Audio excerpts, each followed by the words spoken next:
it's a real pleasure to be here, and a greater pleasure for Keeneland to host this event again. This is the 15th year that Keeneland's hosted the Concours Elegance.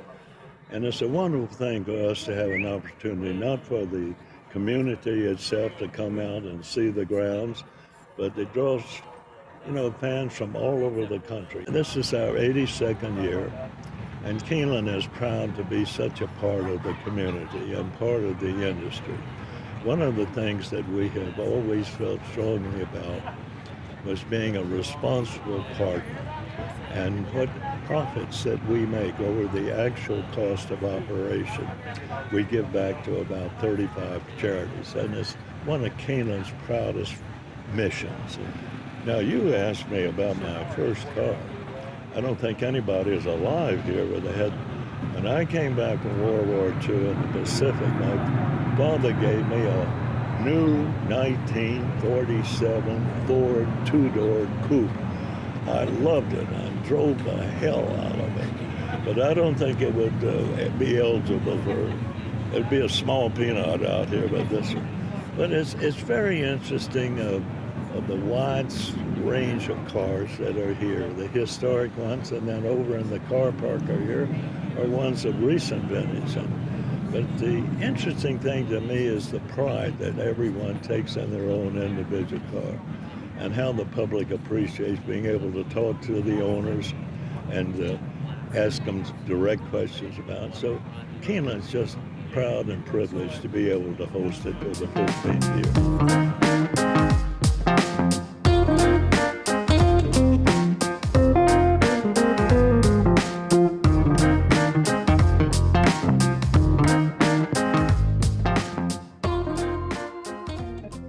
We're so fortunate to have the sponsorship from the Concours Elegance. What a wonderful event, and we, in a biased fashion, also for hopefully a wonderful cause.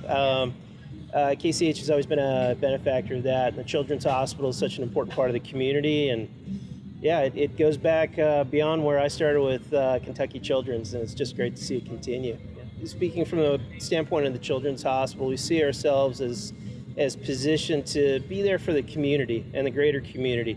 Certainly greater Lexington, but our reach goes beyond that, central Kentucky and far into the eastern part of the state and through Appalachia. Our commitment are to those patients. And luckily we have wonderful partnering with folks like the Concours who recognize that work and are willing to share some of their spotlight and good works with us and support those endeavors. The donations that have come from the Concours over the years have been applied to some various endeavors we have through the Children's Hospital, both to support the community and training for our people that need to be in place for readiness. You can see back behind me one of our transport rigs. That rig is very specific. That ambulance is completely outfitted to serve our youngest patients, few hours old to 18 years of age, under any circumstances. When our pediatric transport team heads out, they're an extension of our ICUs when they're out there. It's not just a matter of bringing a patient back. They've begun high-level ICU care the minute they pick that patient up in whatever area it may be. Funds have also gone to support our simulation education program, which allows us to keep people up to date and on the ready for anything that may be coming their way, so that we provide best care for patients when we're out there.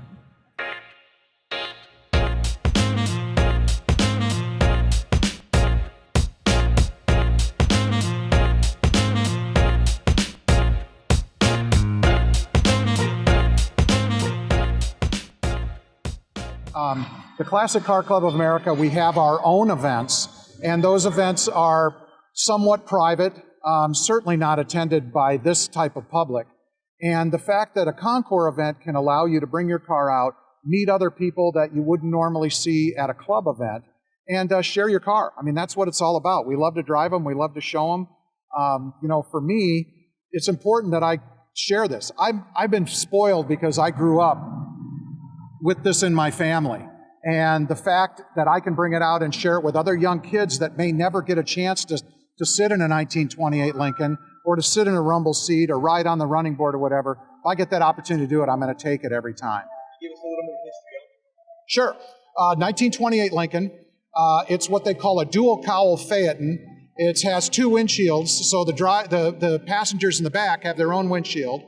The car was delivered to a famous conductor who lived in Boston back in 1928. He kept it at his country home. Outside of that, the car lived basically in upstate New York for the first 40 years of his life. My dad bought this car in 1957, and it was exactly the way it looked. The person he bought it from spent 4 years restoring the car. So you can see the restorations hold up. He's driven it over 60,000 miles. He's no longer with us, unfortunately. But the car has been to the top of Pikes Peak. It's been to Death Valley and pretty much everywhere in between. I spent a lot of my youth in the front seat and sometimes in the back seat of this car. This sounds crazy, but my first car was a hand-me-down 1948 Chevy Woody wagon. And I think I saw one here earlier. And you picture the back end opening up with the surfboard. That was my first car, and I got a lot of razzing for having that car. My friends used to say, hey, it's raining, your car's gonna warp, or we're gonna go out and carve our initials in the side of your car. But I've always loved older cars. I'd love for anyone who has an interest in pre-war cars, and I'm talking pre-World War II, basically between World War I and World War II, 1915 to 1948, to come to our website, take a look at what we offer. We have publications. We have a fantastic website. We even have special deals for younger people if they want to join and just start to get around a car. Come to our events. Get to know the people that own the cars. Even if you judge, you can crawl under the car and look under the hood. And we encourage that. We really want to share the hobby and move the hobby into the. I'm second generation. I'd like to move it into the third generation if I could.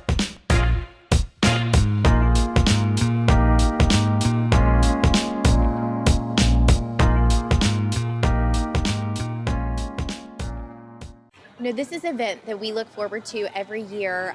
Keeneland's founding fathers wanted to create a place where the community could come and picnic and enjoy the grounds.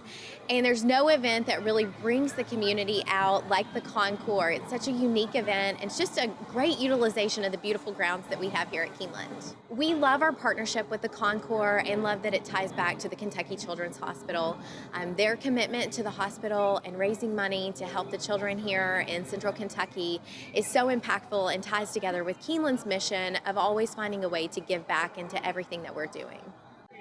Most of the community doesn't realize what happens here on the Keeneland grounds outside of racing and sales season, but our grounds are actually open to the public 365 days a year. People can come and picnic, watch morning workouts, walk through the barn areas. We have tours year-round, along with special events with corporate groups, weddings, and then community-minded groups as well. We have over 25 run walks here a year that raise millions of dollars for organizations right here in Central Kentucky, and the Concours falls in line with all of those in its support of the Kentucky Children's Hospital and giving back to the children and really making an impact in the community.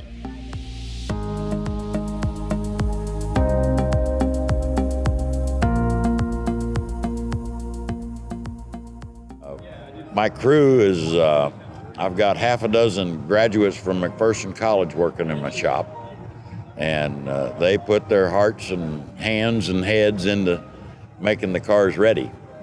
This particular car is a 31 Chrysler, Model CG Imperial Dual Cal Phaeton. You got to take a big breath before you tell that one. This was my father's favorite car from our collection. It's a very rare car. I think we were arguing about the production number with my guys on the way out here yesterday, but the number that sticks in my head is that there was 39 of this particular car made with the LeBaron coachwork. It's a great car. That drives down the road like a brand new Cadillac. I've noticed there's a lot of beautiful Packards here today. Packard's one of my favorite marques, and there's a bunch of them here that are drop dead gorgeous. It's always been a fun show. It's always been a good show. It's good people, great cars, and it's Tom and Connie Jones, so it really makes it work.